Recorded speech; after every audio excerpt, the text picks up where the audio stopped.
evening, everyone. Lovely to be in a room filled with poetry lovers. Welcome all. Welcome to the Library of Congress. I'm Shari Werb, and I'm the director of the Center for Learning, Literacy, and Engagement, and I oversee public programming here at the library. We're thrilled tonight to present our second annual Mary Oliver Memorial Reading as part of our Live at the Library series. If you haven't been here on a Thursday night for Live at the Library, I hope while you're here, you take the opportunity to get some food and drinks and check out our exhibits, including the display Mary Oliver, Poet of the Natural World, upstairs, and featuring items from the Mary Oliver Papers collection. Before I introduce our event, let me ask you to please turn off your cell phones or any other devices that might interfere with the event. Take a moment. Thank you. In December 2023, the library received the Mary Oliver Papers manuscript collection from Bill and Amelie Richblum, executors of Oliver's estate and members of our James Madison Council.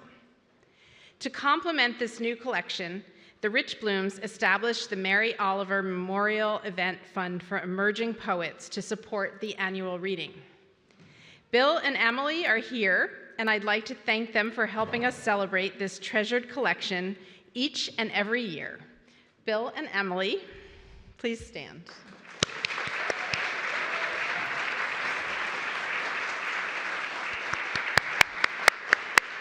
Thank you.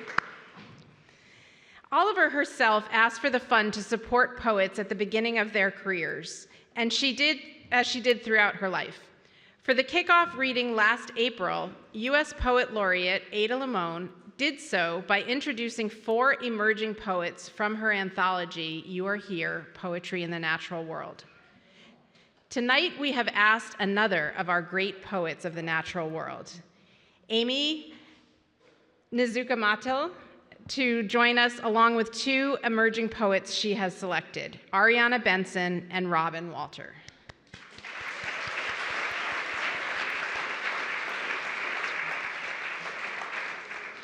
All 3 will read, then they'll be joined by our head of poetry and literature, Rob Casper, for a moderated discussion. Afterwards, we will have a book signing in the back next door. Finally, let me tell you a bit about our featured poets. Amy Nezhukumatathil is a best-selling nonfiction writer as well as the author of 5 poetry collections, most recently, Oceanic. Her honors include a poetry fellowship from the National Endowment for the Arts, a U.S. Artist Fellowship, and a Guggenheim Fellowship in Poetry. The poetry editor for Sierra Magazine, Nezhukumatathil is a professor of English and creative writing in the University of Mississippi's MFA program. Ariana Benson's debut poetry collection, Black Pastoral, won the Cave Canem Poetry Prize, the Kate Tufts Discovery Award, and the 2024 Lenore Marshall Poetry Prize from the Academy of American Poets. Her other honors include a Ruth Lilly and Dorothy Sargent Rosenberg Fellowship, a fellowship from the National Endowment for the Arts, and the Furious Flower Poetry Prize. Benson facilitates creative writing and storytelling workshops for students at historically Black colleges and universities. And Robin Walter is the author of Little Mercy, which was selected by Victoria Chang as the winner of the 2024 Academy of American Poets First Book Award. Her poetry and essays have been featured in American Poetry Review, Poets.org, Seneca Review, West Branch, Wildness, and elsewhere. She is an assistant professor at Colorado State University and lives in Fort Collins, Colorado. Please join me in welcoming our poets.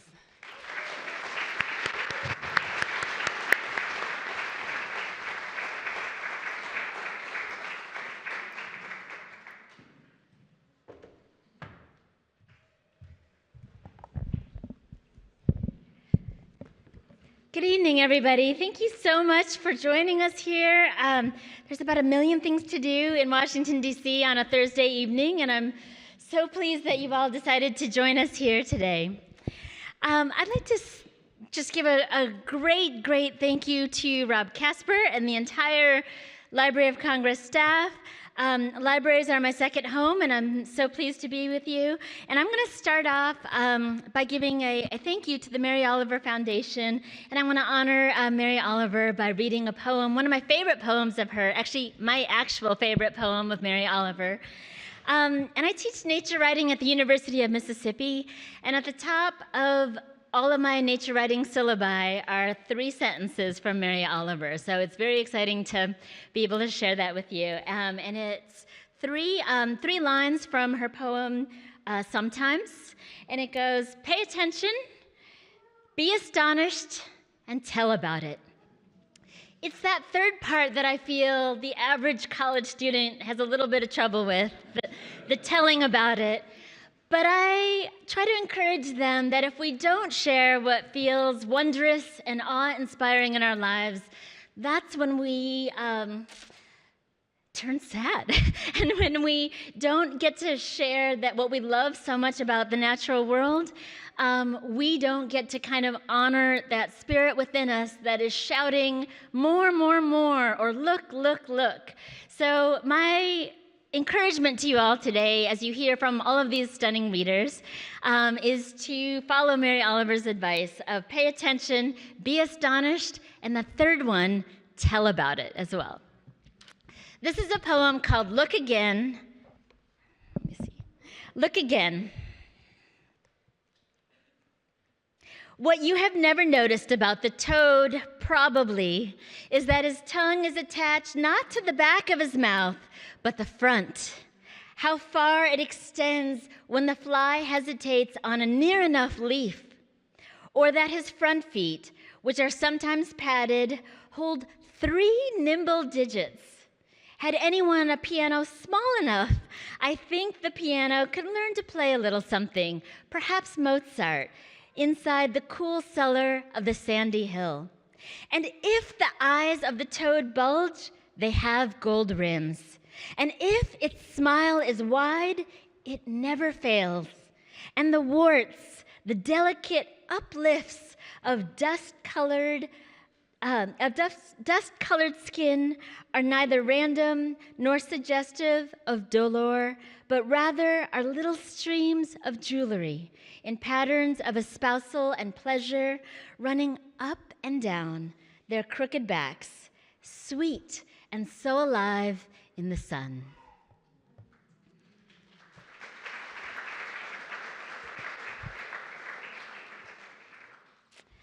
Thank you, Mary. I was telling some folks here from the foundation, Mary Oliver saved so much of humanity. In particular, it saved humanity by helping me not be a pre-med student who ended up being a doctor, because there would have been a ton of lives lost had I become an actual doctor. I discovered Mary Oliver in college, and I kind of never looked back since. For her slowness, her stillness in looking at the world. I want to give thanks to Mary from that poem, and now these are my poems as well. This is the first poem from my new book of nature poetry called Night Owl. It's not out yet. It'll be out 1 year from today. Very exciting. This is the first time I'm reading it out loud, so I wanted to give something special here. First time in front of people, I should say. This is called Nocturne for Dark Things. I do my finest listening in the dark. My best friend has always been ink, and she lets me talk so much at night. One of the marvels of my life, an alphabet. A whole green and mossy world can be made and remade from just 26 dark curlicues. Here's more dark. Sometimes birds sleep tucked under a giraffe's armpit, and sometimes fungi fatten only at night. When I was a kid, I used to worry over so many bugs and moths slamming into our windshield. My sons have never known that concern, which is another kind of worry. But dark marvels still bloom and snick the soil, swim the oceans and air, and even on the moon. Wide, flat panes, Plains are called seas, lakes and marshes, and bays on the moon are called joy. They're named sorrow, they're named hope, they're named nectar, they're named softness, named serpent, named stickiness, named tranquility, named clouds. There's one named sleep, and my favorite is named love.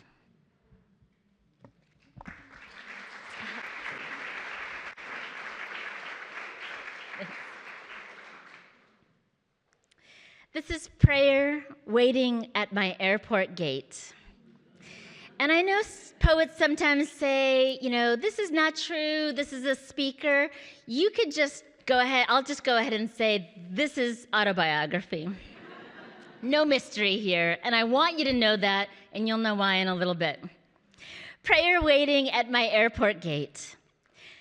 Please don't let me sit next to anyone who decides to trim their toenails, or someone who chews and sprays food with their mouth open. Please don't let them spread their legs under the seat in front of me, lay their head on me to nap, or tell me about this one Filipina or South Asian they used to know and ask if I'm related. Please let me make all connections, but if I don't, please let no one offer to buy me a drink, then ask me to join them in a hotel room. And most of all, please let no one spread their blanket over me too and whisper, "A little slumber party for us," into my ear. I can't even say it straight. Just help me get back home to the city where all the lights scattered look like a sanctuary of lichen glowing in the dark. Bless me with no one in the seat beside me, round ice in my ginger ale, and a good paperback. Help me arrive just in time to tuck my owlettes always in, and let them want me to sit at the edge of their beds for just a few years more with my hands on their cheek. Amen, amen, amen.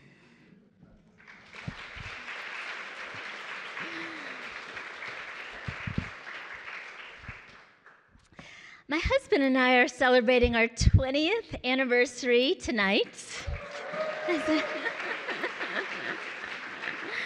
There's a certain kind of guy who doesn't flinch when I say, "Hey, do you want to go to the Library of Congress for our anniversary?" And he's been like that for 20 years. And we just completed our training for Mississippi State Parks. Both of us will be Firefly guides for the first time ever, starting this Sunday. So in case y'all want to drive down to Mississippi, you will get a personalized, synchronized Firefly tour from either me or my husband. We are certified now.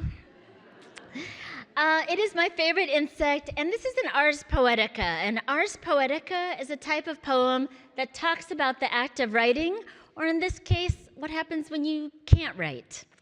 This is Firefly Ars Poetica. It's no secret I'm a summer gal.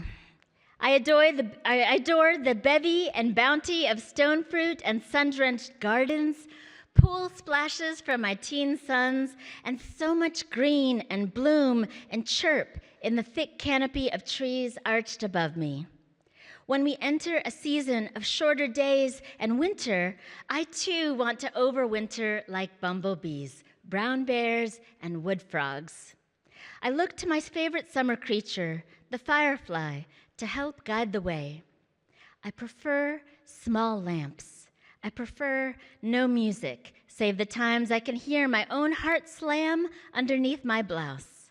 I prefer writing everything in pencil, the shh of the lead on the page, and the satisfying scritch of crossing something out feels like I'm really making something. A click of the keyboard sounds like high heels walking in circles, nowhere in particular. Sometimes I revise. Sometimes I stick on a word and cannot move on, like my shield or scutellum, the hard triangle-shaped covering on a firefly's body where the wings begin, makes me feel a little shy, protective.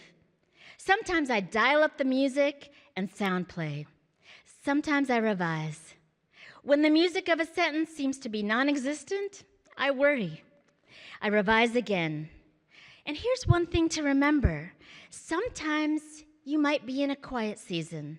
Sometimes you can hear the patter of a leaf or three muttering at your feet. Maybe you read or scoop and save books for later. Fireflies spend most of their brief life as larvae, after all, covered under leaf litter, gathering up food during the winter to gain strength. Do not worry if this is your season. Do not worry if it is not your season. It will come. I am certain of it. It will come. In the world of fireflies, that quiet is called the larval stage. And one of the gabillion, cajillion magical things about fireflies, remember most of all, even their firefly glow.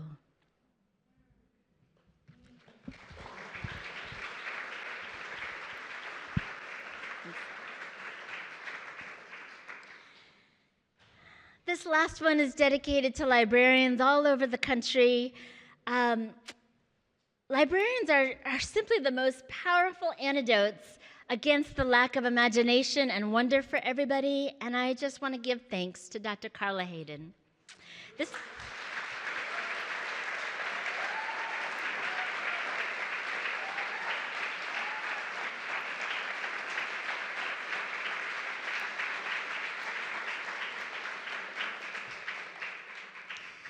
Without librarians, I wouldn't be here before you. After all, it was librarians, not my parents, who answered my questions like, what is a narwhal?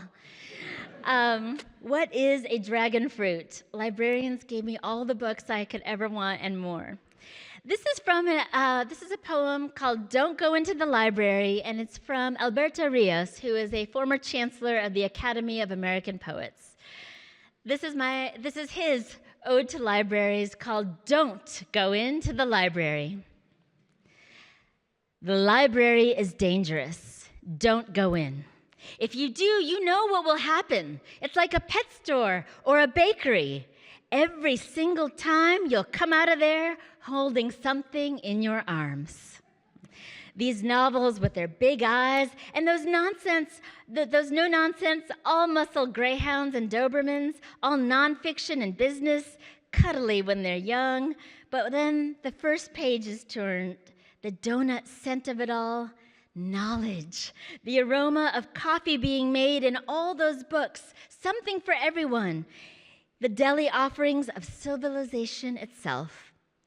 The library is the book of books. It's concrete and wood and glass covers, keeping within them the very big, very long story of everything. The library is dangerous, full of answers. If you go inside, you may not come out the same person as when you went inside. Thank you so much. Thank you.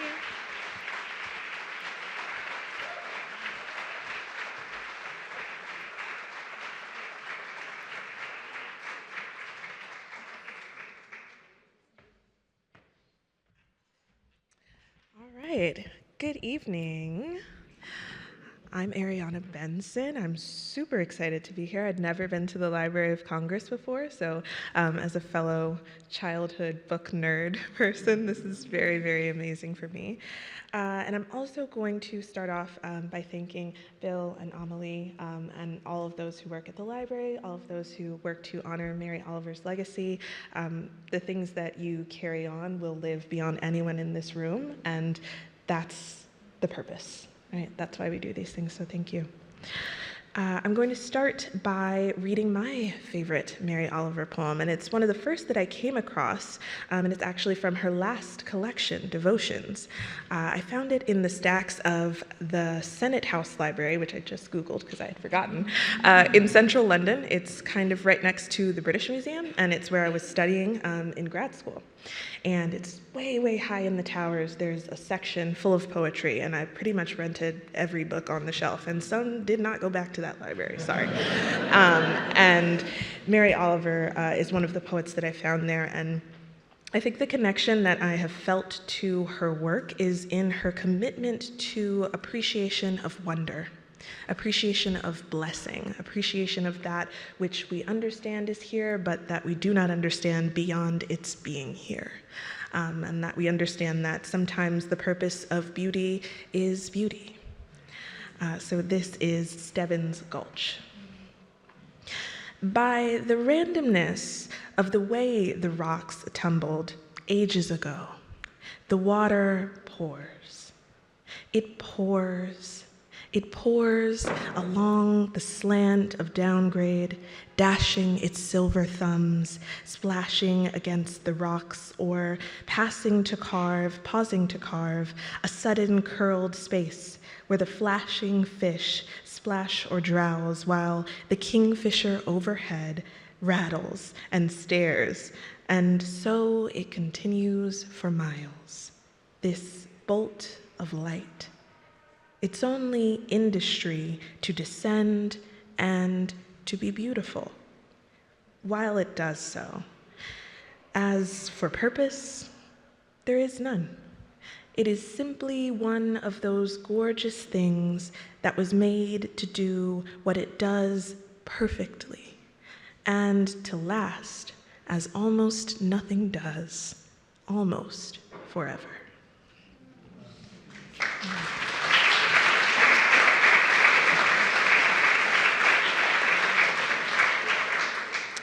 All right, then I'm gonna set myself a little stopwatch because I will yap. I'm a yapper. So yes, that's from Mary Oliver's final collection, and I'll be reading poems from my first, and I think it's kind of an interesting dynamic or thing to think about. You know, someone's final poetic offering and my first, and maybe where they might have conversation and what mine might be, and what at points when she was writing devotion did she think of her first. So a lot of questions about time. And in Black Pastoral, there are a lot of poems that kind of consider time, play with what happens in love across time. And so I think I will read a poem that takes us back in time in history. So I'm from Virginia, Hampton Roads, Virginia, and there are a series of poems in this collection that take place in the American South. They're called Love Poems in the Blackfield. And if we understand the history of the American South and we understand the Blackfield, then we understand the connotations, the brutality, the suffering that happened there. And all of those things are true and important to speak of and important to write about. And also, certainly, necessarily, there was love in those fields because I'm here. I'm a product of that love. And so I wanted to write about that love. And so this is a poem that I imagine takes place in Chesapeake, Virginia, which is where I grew up, in 1891. Love poem in the Blackfield. Listen. I did not mean to come to you empty-handed, to be yet another who only takes. My father taught me better than to milk dry what I cherish. I want to bring you my fists full of wildflowers, buttercups and loosestrife, aster and thistle pure as wind. I paid the man at the riverbank, his cedar wood cart splintered by brackish spray, his nail bed stained a dark blue that fades like shoreline into tan. I bought you a lush posy to hold while we watch schooners troll the swamp, but darling, I've been an owned thing. Been the birth damp hay cut and baled a few days before, been the orphan calf baying. I know we keep livestock for meat and hides, hen for their eggs, but is beauty enough reason to claim what once lived unpossessed? Please understand, I had to put them back in the dirt. I plucked their seeds with my teeth, spat them along the trail, felt each one crush under the stone of my heel as I walked here to you. I know I must sound mad. I hope I'm the kind of mad that makes you feel most whole. Just think how, when we're sun-pruned and weary, we'll stroll here among the wayward blossoms. How right to love in a field of our own making.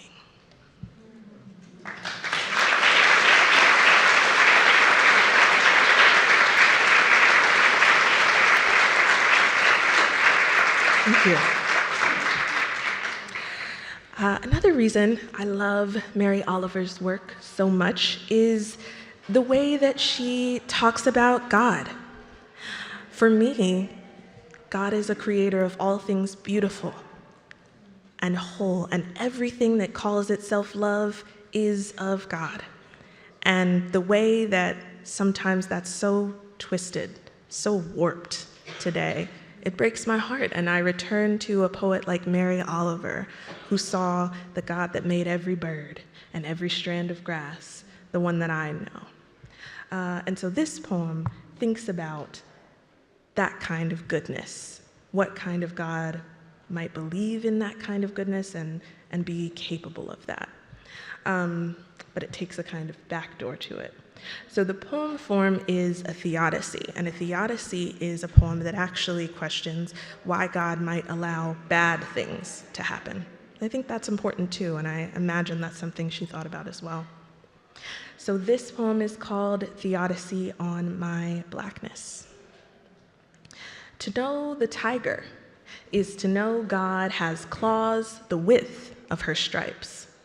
The first tiger, born unpatterned, did not go lightly into her own mauling, appreciating from then on the agony she need inflict to eat, to survive. The centipede took an extra foot for every step its venom might deny. The lizard plucked his legs from the snake in exchange for becoming her prey. Eve bit the apple, and Adam, having watched, swallowed the remainder whole. It lodged in all his sons' throats.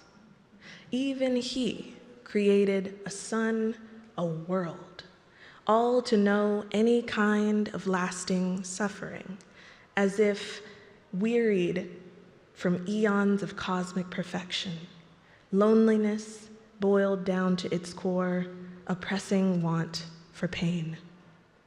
You understand by now that this life is one of impossible choices, that his fare does not match our own, that the apparent spotless are simply less willing to be reminded of some original sin. I know who I was before I took this body, before his asking what color skin in which I'd like to wash my soul. And when I chose, I remember his allowing me the dignity of not asking if I was sure.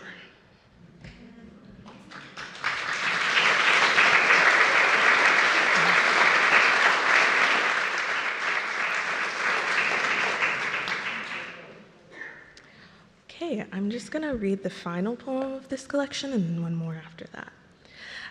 So this poem, again, I'm trying to think of poems that really connect to Mary Oliver's work, uses a lot of imagination about nature and what it could be, its potential, right? It finds the beauty that exists in our minds when we experience it. And it also uses a fun word from the Dictionary of Obscure Sorrows, which is like poet bait.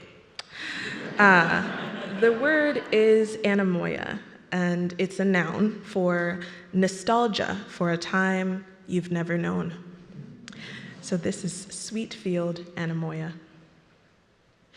There was, at one time, an empty field. I'm sure of it.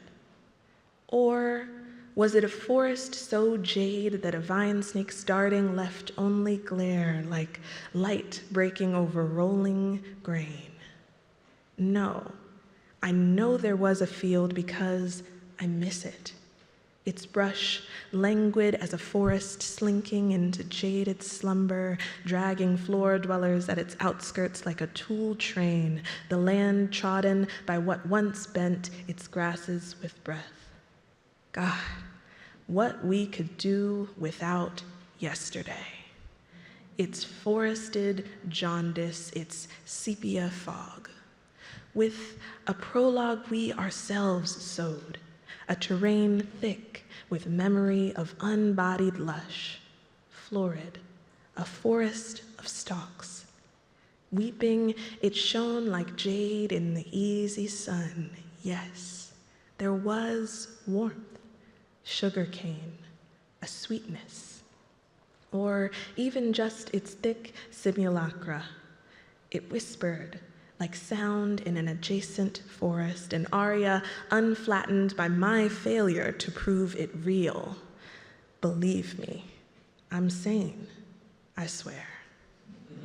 I remember the pasture, the soft sickle of a new leaf, each shoot its own forest, with jaybirds and lacebugs coming between stems and their rain. Listen, I know this field. It never held a soul. No tree bark backs, no forest of bowed limbs, no blue jaws, no ambered over sores.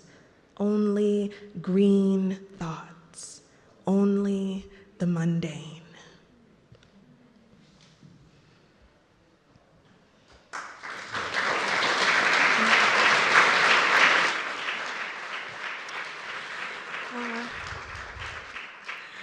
And then this last poem, as Amy already noted, we really want to thank Dr. Carla Hayden for her work at the library. And I wanted to specifically think about what she might mean to me as a Black woman librarian, as a person who grew up as a Black girl in the libraries, finding stacks. And so I chose this poem by Frances Ellen Watkins Harper, who is a Black woman poet. She was enslaved at one point, but lived most of her life free. This year is her 200th birthday. And this poem is in the voice of an enslaved woman, and it's called Learning to Read. Very soon, the Yankee teachers came and set up school, but oh, how the Rebs did hate it. It was again their rule. Our masters always tried to hide book learning from our eyes. Knowledge didn't agree with slavery, 'twould make us all too wise. But some of us would try to steal a little from the book and put the words together and learn by hook or crook. I remember Uncle Caldwell, who took pot liquor fat and greased the pages of his book and hid it in his hat. And had his master ever seen the leaves upon his head, he'd have thought them greasy papers, but nothing to be read. And there was Mr. Turner's Ben, who heard the children spell and picked the words right up by heart and learned to read 'em well. Well, the northern folks kept sending the Yankee teachers down, and they stood right up and helped us, though Rebs did sneer and frown. And I longed to read my Bible for precious words it said, but when I began to learn it, folks just shook their heads and said, there is no use in trying. Oh, Chloe, you're too late. But as I was rising 60, I had no time to wait. So I got a pair of glasses and straight to work I went, and never stopped till I could read the hymns and testament. Then I got a little cabin, a place to call my own, and I felt independent as the queen upon her throne. Thank you.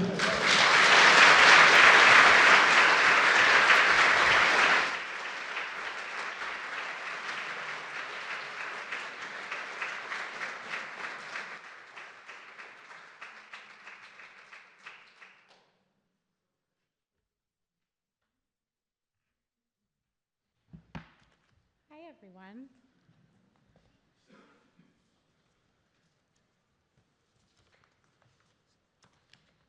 Amy and Ariana, that was such a beautiful reading. It's such an honor to read in the wake of your beautiful words. Your work has meant so much to me and inspires me and helps me imagine. It helps me imagine what's possible. Thank you so much. What an incredible moment to share in this incredible space. A wonder to be here with you all. I want to extend deep gratitude to Rob Casper for extending an invitation to be part of this conversation, and to the Mary Oliver Estate for supporting this programming. It's an incredible honor to be here. I'd like to join Amy and Ariana by sharing a favorite Mary Oliver poem with a nod toward summer and all that it will bring.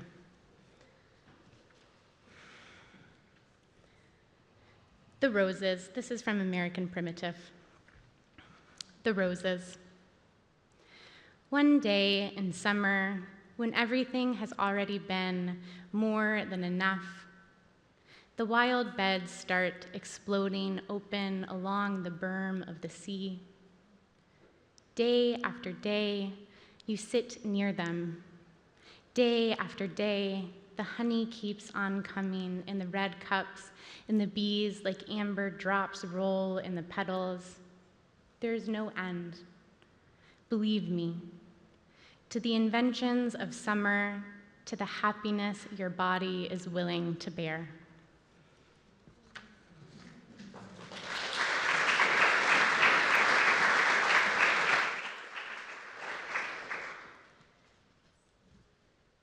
One of the things Mary Oliver taught me and taught so many of us is that to pay attention is also to tend, to care for, to promise, to give into safekeeping.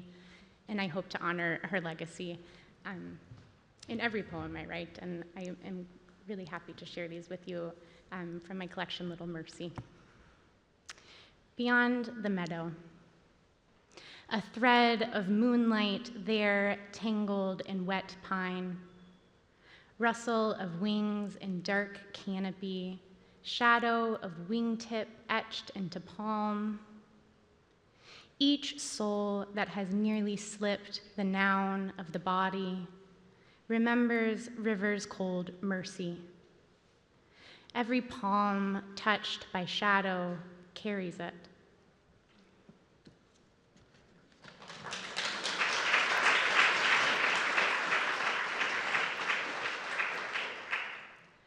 What grammar for prayer? Try the shiny black beak, the heartbeat, a little soldier. Try switchgrass, miller moth, moon. Try the moon is not a fist. Try a fist of wet lilacs. Try a fist of wet lilacs shaking. Try nest, stitch, twig.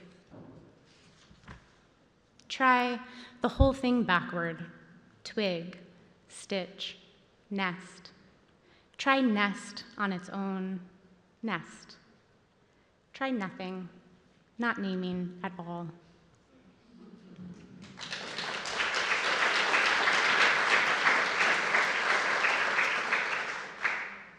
It strikes me, this next poem I've actually never read out loud before, but Amy inspired me, and it occurs to me that this is an occasion to be brave and to follow Mary Oliver's legacy in reaching toward living, which is also to say, reaching toward loving.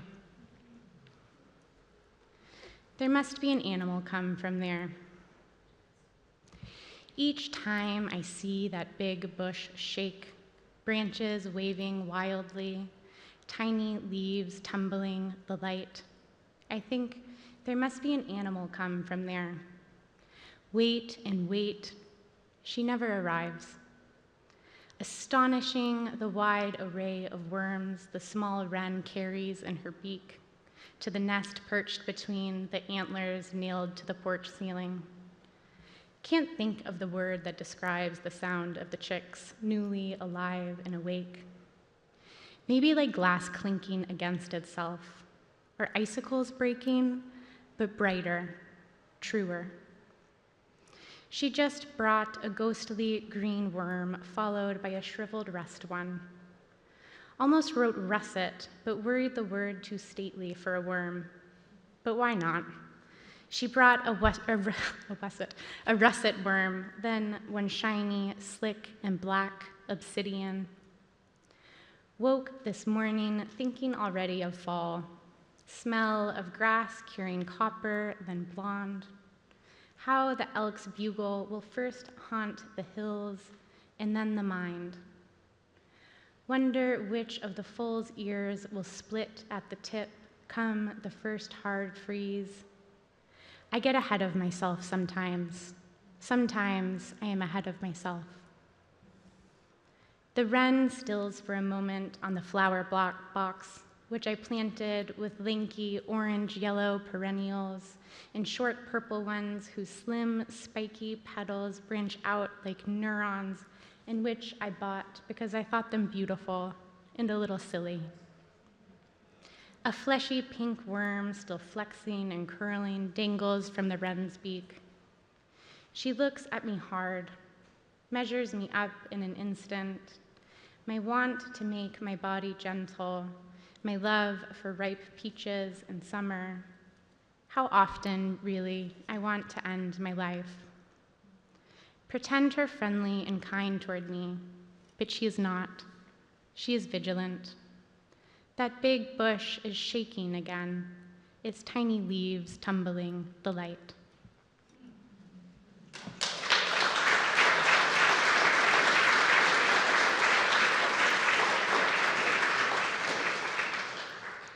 Pray not to behold, but to be held by. Meadow cupped by bowl of blue sky, wind rivering quiet, then quick through lodgepole pines.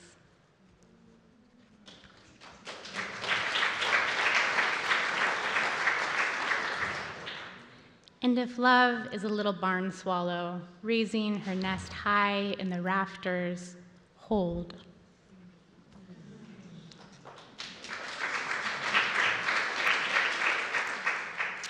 And if the rafter belongs, if only briefly, to nest, in the hand to the beautiful wrist, and if the comma anchors and the noun lifts, if language keeps us and couples us, see the little wren lift from thin river of moonlight held in palm.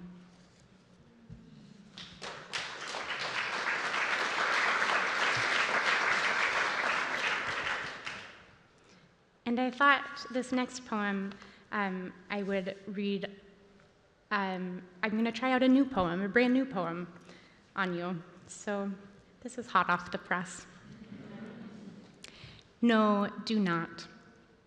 Not name, not sing, as broken wind hollows mother's mouth, not sing day, no open, two-trilled chorus, red head, passerine, and canopy, not red, not see the wing, cannot hold, cannot clear, the blood pooled in child's ear, no cannot touch, cannot tooth, the bird stilled by glass, no will not crack the seed between the broken teeth, no spiral hand open dash, no light today, no old light and lobed leaves, no wind in upside down branch bend, do not reach to no sky, no here, no spiral daisy open, cannot lemon, cannot fever, cannot mold the tongue, no cannot water, cannot shore, cannot lower layer deep, cannot ribbon, no morning pink, cannot clover, cannot humble the wretched mind, cannot chapel, cannot prison, cannot set the hollow bone, cannot red, no form, no water tight, cannot ease the gentlest body shake, cannot whistle right, cannot hold the mouth in song long, cannot stain the glass, no, cannot even shatter petal blue, cannot tend, cannot tear, cannot pinch a simple pot.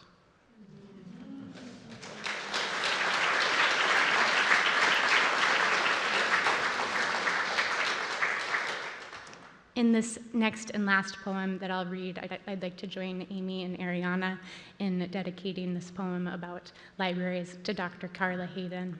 The Library. This poem is by Dasha Kelly Hamilton. Bend pages at the corner, folding into the stories we tell about ourselves, about each other, about days dissolved in seasons yet to come. Circulate riches to every spirit and spine. Stack rhyme schemes and prophecy, humanity and hypotheses. Guard our stories stretching from soil to sky. Common and crown, ground level to grand heights, and all of our mass in the middle, the accumulated weight of all our question marks. Our catalog of anxious cells and eager breaths. Warm the hallways, the portals and platforms. ignite hope along dim landscapes, archive the shine of our collective living, our electric resistance to darkness.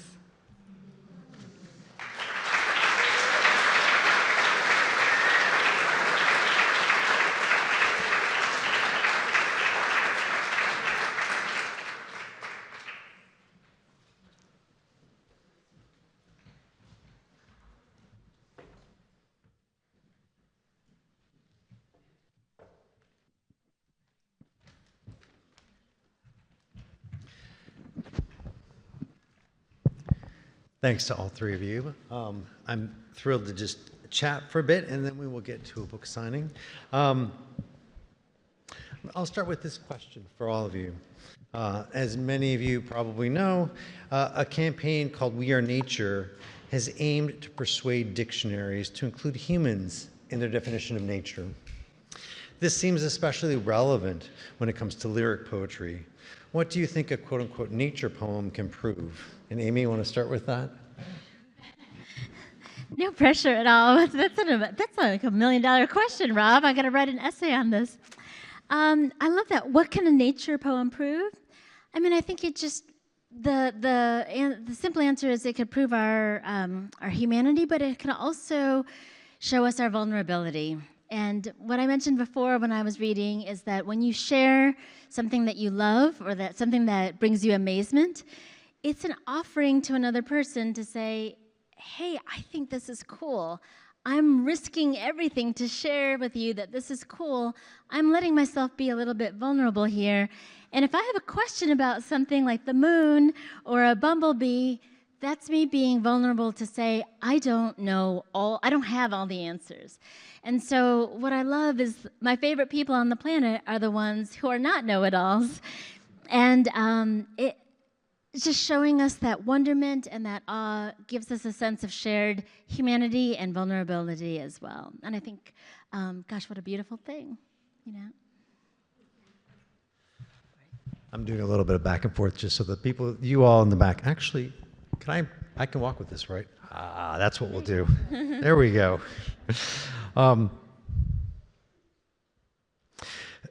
So much of nature poetry comes from naming and describing. And I thought, Robin, especially given the poem you read and then how it ended with not naming, can you talk about what part that plays in your poems? Thank you. Is this on? Yes. Okay. Thank you so much for the question, Rob. So much of our task as poets is to name, and then also to reckon with the reality that sometimes language fails us.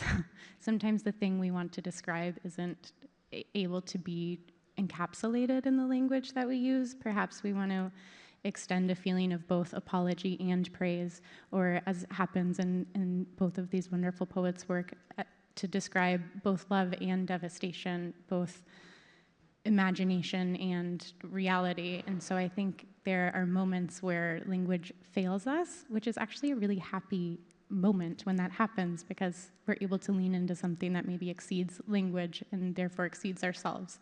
And so therefore entering into a shared conversation, not necessarily of lack, but of reaching. I'm just going to jump to Ariana in this other question. Form is a big part of the work of all three poets, and I would love to talk about, especially with you, Ariana, how you turn to traditional forms, but also create and expand upon innovative forms. Yeah. Hello? Yes? Oh, okay, great. Yeah, that's a good question. I think form is kind of like when athletes say, oh, records exist to be broken. I think form does exist to be changed, but first you have to know it. And so I'll use the example of, in my collection, there's a form that is a play on Terrence Hayes's Golden Shovel, which kind of everyone knows this form at one point or another. It's an acrostic. So remember when you were a kid and you would write like Ariana, A, awesome, R, really cool, right? That's the form. It's an acrostic, but it uses Gwendolyn Brooks' We Real Cool as the kind of column, right? And so for my version, I've just taken it slanted, taken it in a literal new direction, and also, the kind of metaphorical, historical new direction. And I think for me, particularly again as a poet who writes in the Black American tradition, form is a really, really important way to indicate that I know my canon, right? And that I know my history, because as much as I did learn the Shakespeare and the Dickinson, right, there was a whole other library for me to learn of my history. And so for me, form is kind of the way that I nod towards that and say, this has space here, this has ground in history, just like everything else. Thank you. And that does lead me to my next question, which I'd love to have all of you talk about, which is the great and complicated tradition of what we call nature poetry. And I'm curious to hear what you think of that tradition that was empowering to you, and what have you had to challenge or even negate? And maybe Amy, you want to start with that? Sure. Oh, I love it, Rob. You're giving me all these the essay questions like point A through D here. I'll keep it simple. I love the question so much, and I think I was joking around with my beautiful fellow poets earlier. None of us are interested in writing like our great-grandfather's poetry, that kind of thing. And I don't mean that as a slight. I mean that as art should be evolving. We should be reading and listening to music, paying homage to people who have come before us for sure, but we should be moving into new directions, as literally as Ariana does in her poems as well. So when I think of that incredible question, Rob, I think of, for me in particular, as much as I loved, I was the girl sitting in libraries on the floor in the stacks. The librarians would have to flick the lights on. They'd come on the loudspeaker and say, Amy, it is time to make your final selections. Because they knew I was there. I actually have no idea where my mom was, by the way. But that just shows like what an incredible safe space libraries was for me and my entire family. All the books I read about volcanoes, sharks, jellyfish, I would turn to the back. I'd be so excited. Who is my best friend now? They were all white, and they were almost all men. And I just think it didn't reflect the world that I lived in, or live in currently. And so what I love about today and initiatives like Ada Limon's beautiful anthology that she made is that nature poetry now in 2025 is doing a remarkable job of reflecting the world that we live in, actually, where an older white person is not the be-all center of the outdoors, that kind of thing. And I say this as my in-laws are older white folks, and I love them so much. They would be the first to say that's not reality, that kind of thing, and that shouldn't be the case. And so I just think for nature poetry, it makes possible what wasn't possible even when I was a kid growing up in the 70s, that kind of thing. It just it opens the doors, and what a beautiful thing that we have wider doors now than ever before. Robin, what about you? Thank you for the question, and thank you for that beautiful answer to then expand. I'm thinking toward your first question, Rob, of what does nature poetry prove? And as I was hearing that, I was thinking, what does nature poetry ask, really? And I think for me that helps me position myself in this tradition, and that the conversations that are made available through paying close attention really ask me questions, or make it possible for me to ask myself questions. Because if you're sitting by a river and you're like, the river doesn't really care how you are. So you're able to have these conversations with yourself that feel exquisitely honest, and that I think for me are really difficult to have with people, with humans. Luckily through poetry that's made possible, but the initial encounter with the world that I'm experiencing, that feels like such a sacred exchange that feels unique to being in relation with nature, and that you're able to reach toward a kind of honesty or a kind of expansiveness that is really difficult to access with human relations. And of course, I think when writing in the moment that we're writing in, you're also constantly dealing with ecological loss and devastation and disaster, but not to allow that to extinguish your reverence for and commitment to. It's a really interesting balance to strike between apology and praise, between elegy and ode. And I think there's a space in between those that is extending an invitation to enter into that tradition in an expansive and honest way. Thank you, Ariana. I love that secret exchange. That's exactly what I felt when I was like doing in my peak tree hugging days, right? So I think you've both said it so well. So I think I'll just end actually with telling a bit of a story or talking about a conversation that I had earlier this week with a Black woman elder, and she's also a poet, and we were talking about Black pastoral and the poems in it, and she told me, my father grew up in Louisiana, right? So in the bayou, there's all the forest, there's all the water, but she said, I grew up in California, right? Child of the Great Migration, and also there was more than just we left more than just the space of Louisiana. And then in saying that, she said, I actually didn't like the forest growing up. I feared it because when I thought about the trees, I thought about what they had been used to do to us. And I could only see that history, right? And that's the history that I write towards with my nature poems. And it's not to say that, again, I still love the trees, but there must be some kind of reconciliation, right? There was a break between Black Americans, African-descended people, and nature. For hundreds of years, it was a weapon against us. And we didn't abandon each other. We still love nature, and there's still so many practices that come straight from the land, but there must be some kind of reconciliation. And so I think with my kind of nature poem, that's what I'm hoping to do. I'm hoping to talk about the truth of those feelings and then bring together the things that have been broken apart. And so that's one of the things that I think nature poetry can do among what you all have said. Yeah, thank you for that. And thank you for the Q&A. I'm thrilled to give you all a chance to get your books from the poets, which are in back there, and they'll do a signing. One last thing, though, before we go, I want you to know that you will get a survey by coming here tonight. This evening in your email. We hope you respond to it to help us do an even better job with the program, but I can't imagine a more perfect program than the program these three have put on for us tonight. Please thank them, and I hope you have a good night.